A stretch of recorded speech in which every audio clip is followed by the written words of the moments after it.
ಪವಿತ್ರ ಶಿಲುಬೆಯ ಗುರುತಿನ ಮೂಲಕ ನಮ್ಮ ವೈರಿಗಳಿಂದ ನಮ್ಮನ್ನು ರಕ್ಷಿಸಿರಿ. ನಮ್ಮ ಸರ್ವೇಶ್ವರ, ಪಿತನ, ಸುತನ ಮತ್ತು ಪವಿತ್ರಾತ್ಮನ ನಾಮದಲ್ಲಿ ಆಮೇನ್.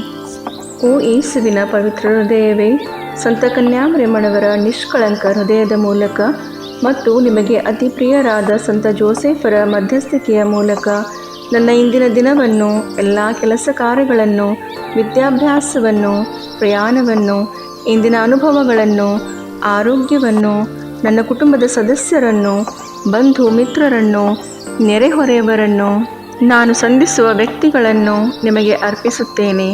ನಾನು ಆಡುವ ಮಾತು, ಮಾಡುವ ಆಲೋಚನೆಗಳು, ತೆಗೆದುಕೊಳ್ಳುವ ನಿರ್ಧಾರಗಳನ್ನು ಆಶೀರ್ವದಿಸಿ ಅವುಗಳಿಗೆಲ್ಲ ನೀವೇ ಪ್ರೇರಣೆಯಾಗಿರಿ.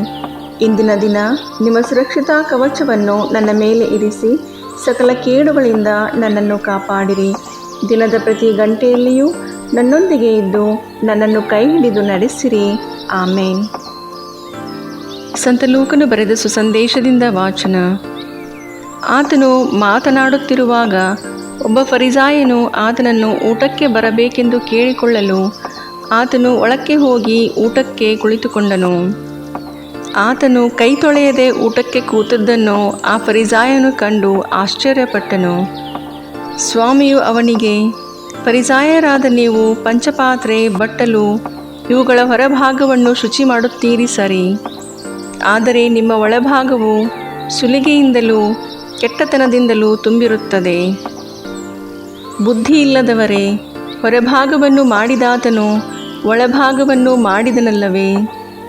ಹೇಗೂ ಒಳಗಿರುವಂಥದನ್ನು ದಾನ ಕೊಡಿರಿ, ಆಗ ಸಕಲವೂ ನಿಮಗೆ ಶುದ್ಧವಾಗಿರುವುದು ಎಂದನು. ಪ್ರಭು ಕ್ರಿಸ್ತರ ಶುಭ ಸಂದೇಶವಿದು. ಚಿಂತನೆ.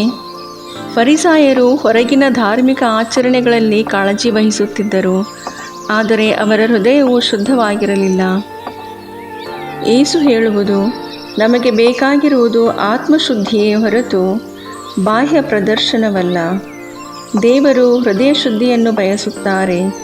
ನಾವು ಬಾಹ್ಯ ಆಚರಣೆಗಳಿಂದ ಧಾರ್ಮಿಕ ವ್ಯಕ್ತಿಗಳಾಗಲು ಪ್ರಯತ್ನಿಸಬಹುದು, ಆದರೆ ದೇವರು ನಮ್ಮೊಳಗಿನ ಉದ್ದೇಶವನ್ನು ಅರಿತಿದ್ದಾರೆ ಎಂಬುದನ್ನು ಹಲವಾರು ಸಾರಿ ಮರೆತು ಹೋಗುತ್ತೇವೆ. ನಮ್ಮ ಹೃದಯದಲ್ಲಿ ಪ್ರೀತಿ, ದಯೆ, ವಿನಮ್ರತೆ, ಕ್ಷಮೆ ಹೀಗೆ ಸದ್ಗುಣಗಳು ತುಂಬಿದ್ದರೆ ಅವು ನಮ್ಮ ನಡತೆಯಲ್ಲಿಯೂ ಕಾಣಿಸುತ್ತವೆ. ಪ್ರತಿದಿನ ನಮ್ಮನ್ನೇ ನಾವು ಪರಿಶೀಲಿಸಿ ನೋಡಿ, ನಮ್ಮಲ್ಲಿರುವ ಕುಂದುಕೊರತೆಗಳನ್ನು ಹೊಡೆದು ಹಾಕಿ ಸದ್ಗುಣಗಳನ್ನು ಬೆಳೆಸಲು ಪ್ರಯತ್ನಿಸಬೇಕು. ಪ್ರಾರ್ಥಿಸೋಣ. ಪ್ರೀತಿಯ ತಂದೆಯೇ, ನಮ್ಮ ಹೃದಯವನ್ನು ಶುದ್ಧಗೊಳಿಸಿರಿ. ಹೊರಭಾಗವನ್ನು ಮಾಡಿದಾತನು ಒಳಭಾಗವನ್ನು ಮಾಡಿದನಲ್ಲವೇ ಎಂದು ಯೇಸು ಹೇಳುತ್ತಾರೆ. ನಿಮ್ಮ ಪ್ರೀತಿ ಮತ್ತು ದಯೆಯಿಂದ ನಮ್ಮ ಒಳಜಗತ್ತನ್ನು ಪರಿವರ್ತಿಸಿರಿ. ನಾವು ಮಾಡುವ ಪ್ರತಿ ಕಾರ್ಯವೂ ನಿಮ್ಮ ಮಹಿಮೆಗಾಗಿ ನಿಷ್ಠೆಯಿಂದ ಮಾಡುವಂತೆ ಕರುಣಿಸಿರಿ. ಹೊರಗಿನ ಧಾರ್ಮಿಕತೆಗಿಂತ ಒಳಗಿನ ಸತ್ಯತೆಯ ಜೀವನವನ್ನು ನಡೆಸಲು ನಿಮ್ಮ ಕೃಪೆ ನೀಡಿರಿ. ನಾವು ಆತ್ಮಶುದ್ಧಿಯುಳ್ಳವರಾಗಿ ಸದಾ ನಿಮ್ಮ ಬೆಳಕಿನಲ್ಲಿ ನಡೆಯುವಂತೆ ಕರುಣಿಸಿರಿ. ನಮ್ಮ ಕರ್ತ ಯೇಸು ಕ್ರಿಸ್ತರ ಮುಖಾಂತರ. ಆಮೇನ್.